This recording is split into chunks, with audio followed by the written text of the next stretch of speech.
Nobody saw this version of Jake Paul coming. Not the loud, chest-beating version, not the trash-talking, tweet-firing version, not the guy who turns every loss into fuel for the next headline. This Jake Paul was different.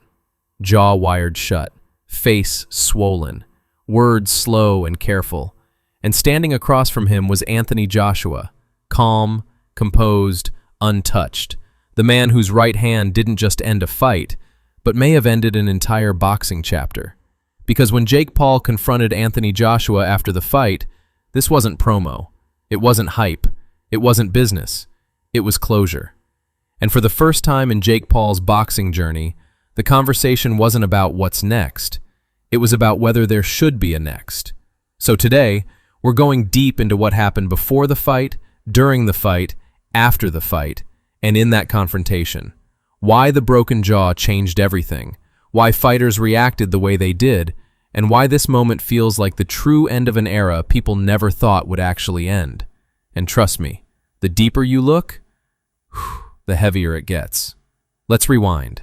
Because to understand why this confrontation mattered, you have to understand what Jake Paul believed going into that ring. For years, Jake Paul has lived inside his own momentum. Every fight added confidence. Every win added belief. Every viral moment reinforced the idea that he could bend reality a little further. People called it delusion. Fighters called it dangerous confidence. But confidence is powerful, and Jake rode it all the way into the heavyweight division. That's what made the Anthony Joshua fight different. This wasn't a calculated step. This wasn't a controlled risk. This wasn't Jake picking an opponent he could neutralize. This was Jake Paul choosing to test the absolute ceiling. Anthony Joshua represents something Jake had never faced. Not age, not decline, not crossover limitations. Joshua represents years of heavyweight punishment, real knockouts, real wars, real power. And the moment Jake stepped into the ring, you could see it in his body language. He wasn't scared, but he was aware. From the opening bell, Jake's movement told the story. He wasn't planting his feet. He wasn't looking to trade. He was circling, clinching, resetting. And this is where casual fans and fighters see two different things. Casual fans saw a guy trying to be smart. Fighters saw a guy who knew, deep down, that if he stayed in range too long, something bad would happen. Joshua didn't rush. That's important. He didn't try to embarrass Jake. He didn't chase a viral knockout. He stalked. And that's what heavyweights do. They let you move until your legs burn. They let you clinch until your arms fade. They let you breathe until breathing becomes work. Then they land. And when Joshua finally landed, it wasn't chaos.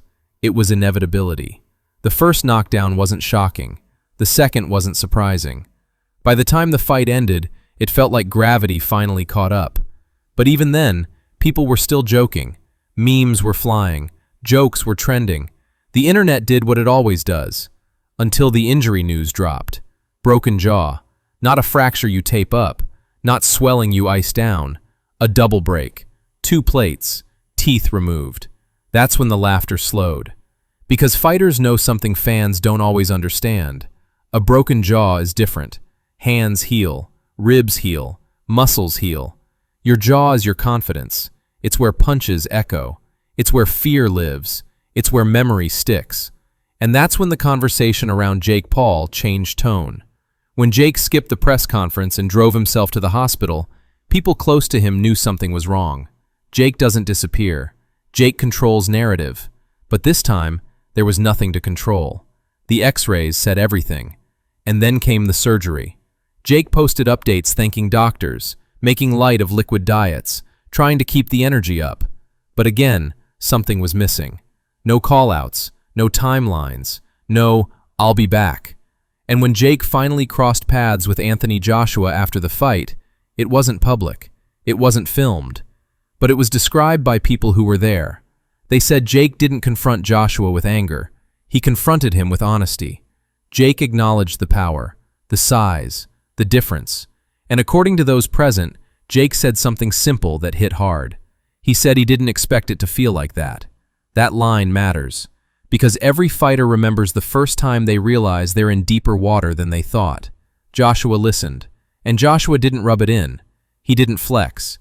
He told Jake something fighters rarely say on camera but often say privately, that heavyweight boxing doesn't forgive ambition without preparation. That belief is powerful, but physics is final. And that once your face breaks, you don't forget it. That wasn't a victory lap. That was a warning.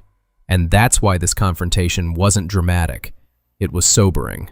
After that moment, Jake's public appearances shifted even more. When he spoke, he struggled. Words slow, jaw stiff, speech careful. He joked about it, sure, because that's Jake. But anyone who's been around fighters could hear it. That sound, that hesitation. That's when the fighter reactions turned serious. Michael Bisping didn't clown Jake. He said the damage was real and that this wasn't something you bounce back from casually. He explained how facial injuries change fighters mentally, how every punch feels louder, how fear creeps into exchanges where confidence used to live. Duke McKenzie pointed out the size issue again, saying Jake had to lunge just to land anything, and that lunging against a heavyweight is how you get broken. Tony Bellew said heavyweight boxing isn't somewhere you try things, it's where mistakes cost you years of your life. Carl Froch was blunt. He said Jake never troubled Joshua, never made him uncomfortable, never made it a fight, and that chasing bigger opponents now would be reckless. Sean Porter broke it down calmly. He said heart doesn't close skill gaps, conditioning doesn't close size gaps, and belief doesn't close experience gaps. David Haye went psychological. He said once your jaw breaks, even jabs feel different. Even blocked punches echo, and hesitation is death in boxing. Dillian White said something chilling. He said surviving once doesn't mean you survive again. And that's the truth fighters live with. Chris Eubank Jr. gave one of the most balanced takes. He praised Jake's work ethic and commitment, but said boxing isn't infinite. There are ceilings, and Jake hit his. Even Tyson Fury, a man who understands walking away and coming back, said knowing when to stop is a skill in itself. When you line these reactions up, something becomes clear. Nobody serious is encouraging Jake to run it back. They're encouraging him to listen. And that brings us to the hardest part. What does Jake Paul do now? Because here's the uncomfortable truth. Jake Paul doesn't need boxing. He doesn't need another payday. He doesn't need validation. He doesn't need to prove he's tough. But boxing doesn't care. The sport doesn't reward bravery forever. It charges interest. And Jake just paid a bill most fighters don't see until much later. If Jake retires now, the story freezes in a powerful place. The guy who crossed over, the guy who pushed boundaries, the guy who tested the ceiling and survived. If he comes back, everything changes. Every punch is louder. Every exchange is heavier. Every wobble becomes panic. And the margin for error is gone. That's what Anthony Joshua represented in that confrontation. Not an enemy, a line. And Jake crossed it.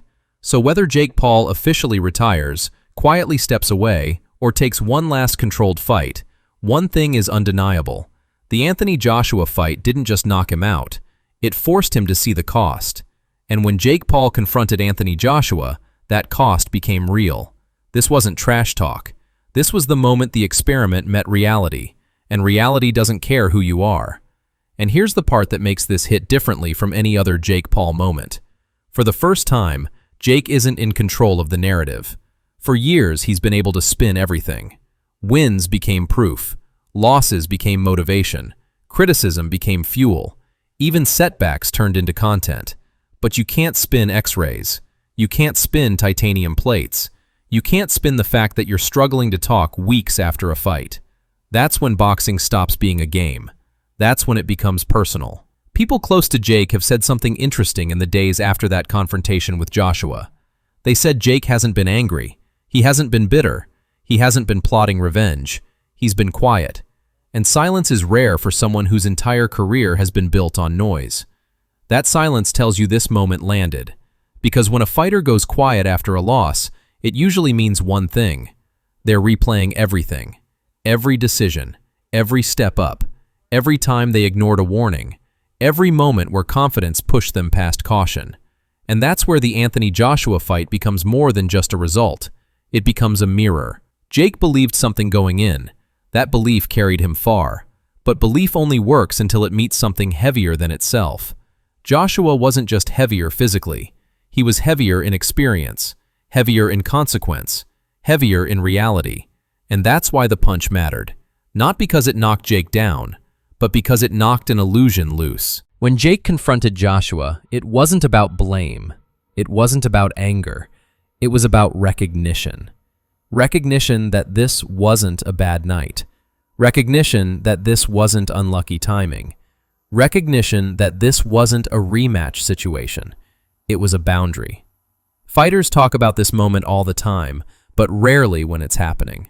Usually it comes years later, in retirement interviews, when the damage is already done. Jake is facing it in real time.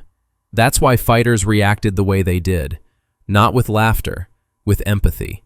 Because they've all stood in that same mental space. The space where you realize toughness doesn't mean invincibility. And this is where Jake's situation becomes uniquely complicated.